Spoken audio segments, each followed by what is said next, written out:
are on the map. It is Whirlwind in the top right-hand corner. From the team MVP, none other than Noblesse, ladies and gentlemen. His opponent spawning in the bottom left-hand corner. Cross positions from the team StarTale. Not Blastoise, not War Turtle, but just Squirtle. Just Squirtle, man. Just Squirtle. That's right. Squirtle's the cutest. I always started with Squirtle. Every time. Yeah? Yeah. Every time. Every time. You are not a man who enjoys experiencing the, all the things that life has to offer, but It's rather true. mastering the watercrafting? Yeah, for some reason. Don't know why. Always went back to Squirtle, though, so don't ask me why. I don't really have justification for it, because I'm the guy who, you remember the game Dragon Age Origins? So yeah. It's one of my favorite games of all time.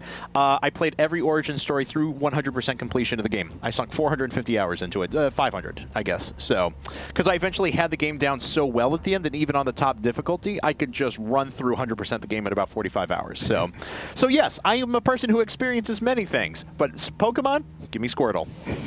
There you have it, folks. Kevin, a man of deep and complex intricacies. I got really good at random games. I have no idea why.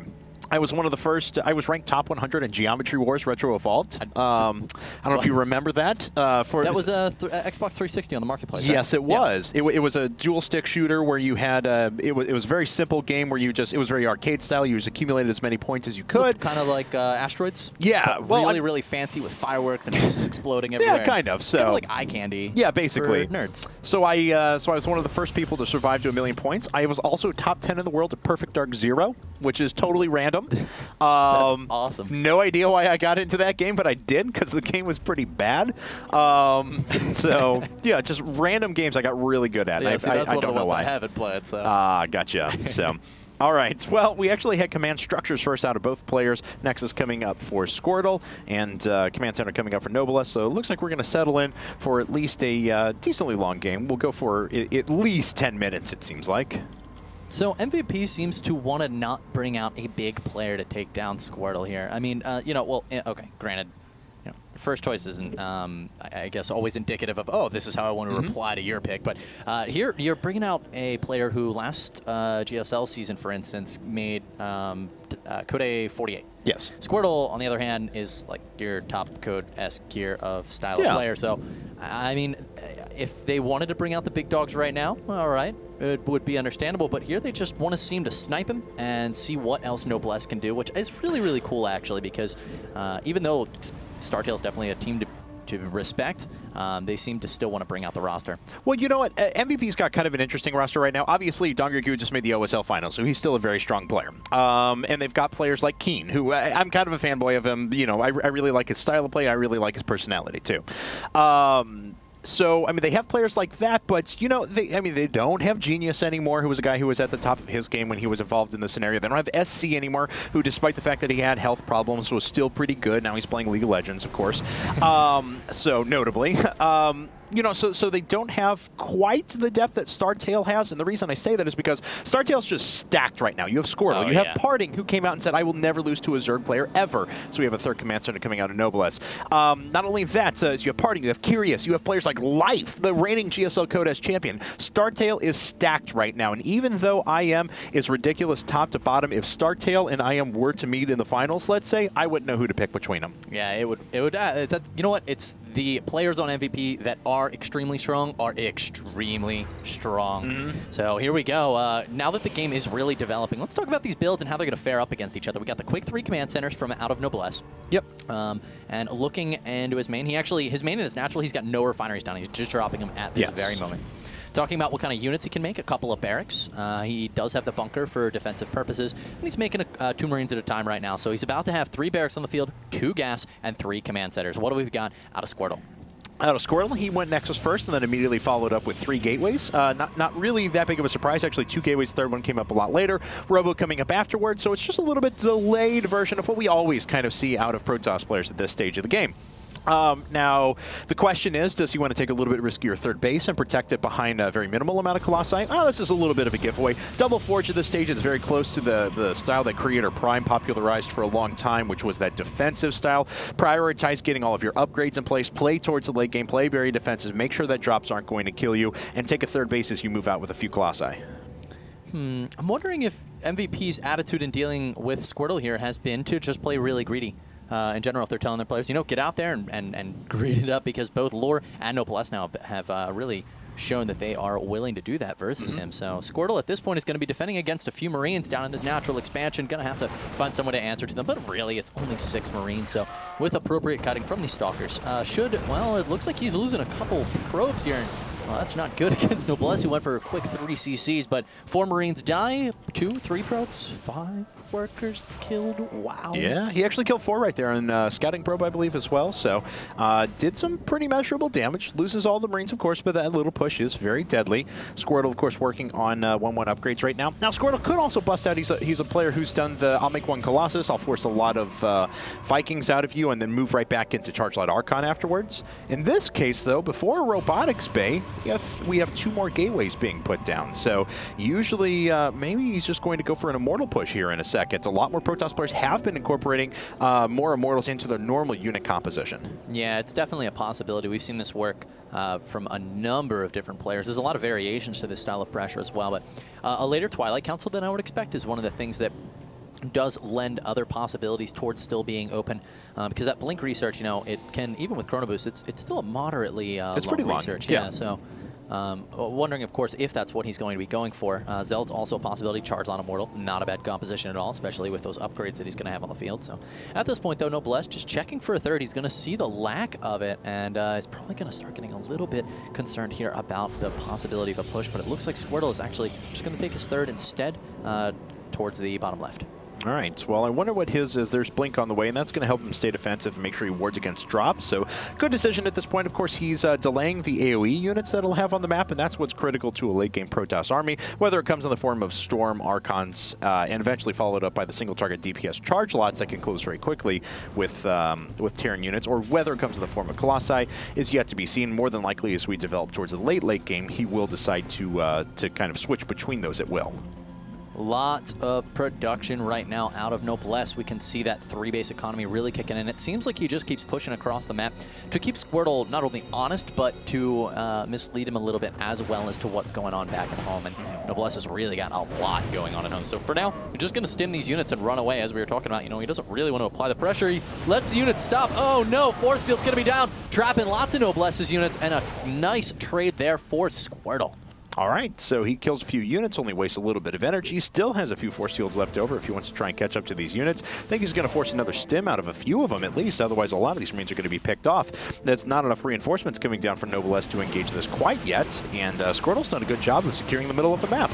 Yeah, he really has. Even with that 3rd base, you know, he's got so much going for him right now looking at this army, and Noblesse has just been continually playing very, very, very greedy, which, you know, if he doesn't sustain some good damage right now, it's going to pay off for him. But, well, we haven't seen a 4th base, so honestly, Squirtle's going to be equalizing things now that he's got his 3rd fully operational. As we can see, the assimilators are completed. Looks like some more gateways going to be going down, and he's already starting his Colossus production. But he's not building range, and he's overproducing gateways at this stage of the game, which leads me to believe, unless he could just put up range here in just a second. Okay, there it goes. So he is going to commit into those, and he's going to have a total of 8 gateways. Yeah, I believe that's all. Ooh, great scout out of this SEV, but unfortunately it doesn't make its way all the way into the main.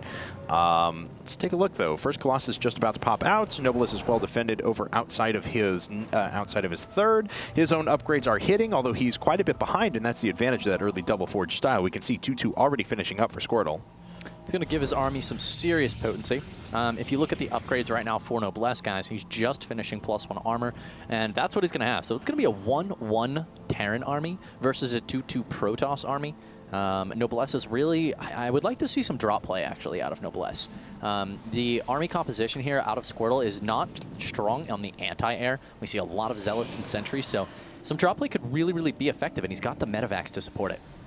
How many Stalkers does he have? There are 7 of them. I'm not sure where they're at. I assume they're in some sort of anti-drop defense mode. Yeah, there they are. Okay, so, and this is not a bad position. I don't think you can blink over this, though. Yeah, that's way too wide. So they will have to run all the way down and around. So they're a bit out of position if Noblesse decides he wants to move in at some point. Well, Noblesse is looking like he's going to right now, trying to draw the army to the left while he swings up on the right side of the ramp, but decides, no, in fact, I'm going to fall back. Noblesse looking like he really wants to try to pull this army out of position. I don't know if, you know, he wants to really sandwich this from both sides.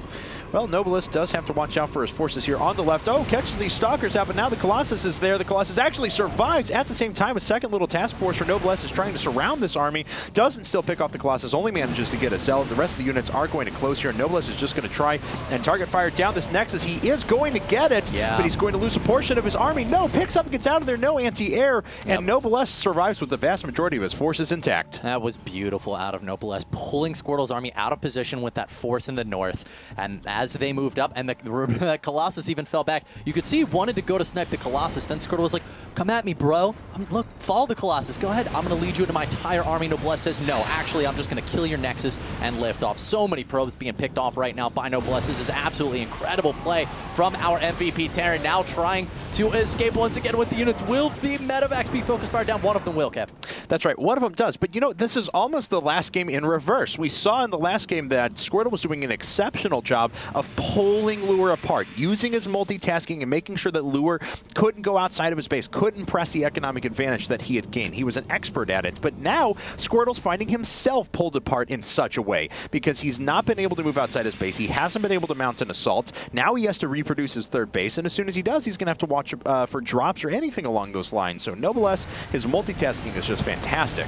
Oh, and the second Squirtle started moving out of his base, Nobilis was moving out as well, and immediately Squirtle realized, I have to fall back. I don't want to get caught out here unawares. Vikings going to be coming in now, trying to snipe some of these already low health Colossi from earlier. Do remember, there's one very, very low in the red, and the other, I believe, is in the red as well. But it looks like, oh, blinking forward. Squirtle's going to engage here with his Stalkers, with his Archons. The Zealots are trapped in the back. They haven't made a fort yet. He actually has not allowed them to charge. At this point, yeah, he doesn't have the charge upgrade. He just started it, realizing, oh my god, I don't have charge researched.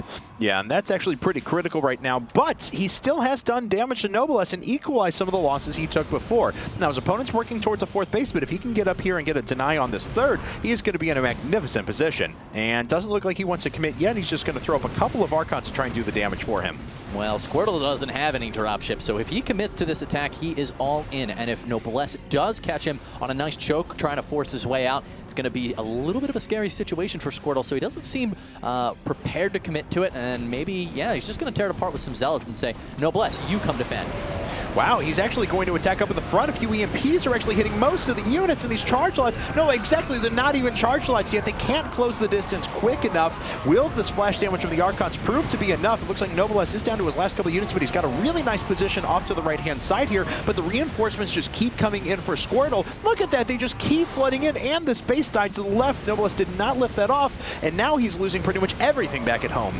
Let me tell you what surprised me right now. Those charge lots killed the entire army. I don't understand how Nobilis did not decide to kite against them, but now he's losing pretty much everything. He just stood there and ate those blades right in the face. So at this point, he's down to just 4 or 5 Marauders in an extremely difficult position. At 40, in fact, it's 47 supply right now to 117. There's almost no way Nobilis is going to be able to come back from this. Yeah, he's only got 2 command centers up, one down at the bottom right-hand corner, and he's trying to rally whatever he can.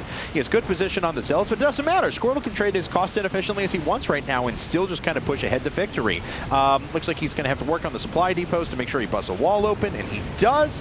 The Archons could start flooding through, but it doesn't look like Squirtle cares about it. He can just wait and come back in a second with a bunch more forces. Yeah, exactly. I mean, his supply is pretty low. Remember, he took some serious economic hits earlier, losing a lot of probes, losing that Nexus, so he doesn't want to overdo it and, like, lose everything, but as long as he keeps his army even relatively alive, he's perfectly in a situation to win this. Nobilis is going to try to engage with this army before those Archons finish, but they're done. Good game. GG! And Squirtle has won 2 games in a row, really turning that around. Nobilis was actually in a pretty good spot whenever he picked off that third base from his opponent, but couldn't follow it up with anything. Yeah, it was extremely impressive play out of Nobilis, to be completely honest. But Squirtle got lucky, and in the regard that he moved up that ramp, and I don't know if, honestly, maybe it just wasn't a position where Nobilis could really kite because his buildings were kind of everywhere. But the Zealots without charge were able to still just do massive amounts of damage to the Bioforces. And, well, that's as good as having charge pretty much, right? That's pretty much it. So, okay, that's game number 2 in the bag. And coming up next is going to be another Terran player, and the guy I said I was a fanboy of before, the Master of Ceremonies himself, MVP Keen.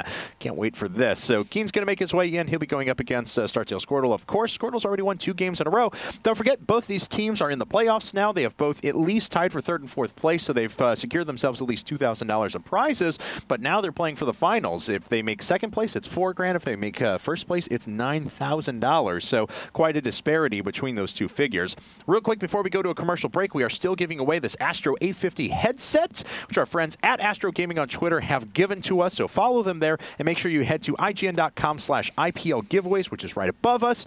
We're actually giving away 12 things into the year 2013, so they're going for quite a while. We'll have new giveaways all the time. So check that out again, IGN.com/IPL giveaways. That's going to do it for us here for game number 2. Let's run to a commercial break, and we'll be back for game number 3.